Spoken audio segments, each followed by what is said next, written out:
आपल्यावर जेव्हा एखादी वाईट वेळ येते किंवा एखादी समस्या येते, एखाद्या प्रसंगात अडकतो आपण, तेव्हा आपण मदतीसाठी इतरांकडे अपेक्षा ठेवतो. बहीण, भाऊ, आई, वडील, मित्र, मैत्रिणी. आपल्याला वाटतं की हे लोकं आपली मदत करू शकतात, पण यांना करायची नाही आहे. म्हणजे बरेचदा समोरच्याची स्थिती काय असेल याचा आपण विचारच करत नाही, कारण आपण त्या समस्येत आहोत आणि आपल्याला फक्त त्यावेळी आपला विचार असतो. आपण काहीही करून त्यातून बाहेर पडायचं असतं आपल्याला. त्यामुळं आपल्याशिवाय इतर कुठल्याही गोष्टी आपल्याला दिसत नाही. जेव्हा आपल्यावर वेळ येते तेव्हा त्या वेळेतून आपण पहिल्यांदा काही धडे शिकायचे असतात. वेळ ही नेहमी धडे शिकवायला आलेली असते. पण जेव्हा आपण दुसऱ्यांच्या ची अपेक्षा करतो किंवा दुसऱ्यावर अवलंबून राहतो अशा वेळी, तेव्हा काय होतं? गोष्ट सांगते.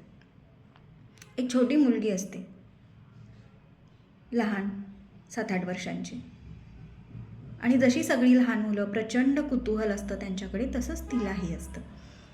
ती घराच्या बागेत फिरत असते तेव्हा तिला एका झाडावर एक छोटी अळी दिसते. ती आपल्या बाबांना बोलवते आणि विचारते, बाबा, ही अळी कसली आहे? बाबा तिला सांगतात की ह्या अळीतून उद्या एक सुंदर फुलपाखरू जन्मणार आहे. फुलपाखरांबद्दल तर सगळ्यांनाच आकर्षण असतं, तसंच ते तिलाही होतं. ती रोज त्या अळीचं निरीक्षण करू लागली आणि अळीपासून फुलपाखरं होण्याच्या स्थितीमध्ये एक स्टेज अशी असते की ती अळी स्वतःभोवती कोश बनवते आणि त्या कोशातून बाहेर पडल्यानंतर त्याचं फुलपाखरू होतं.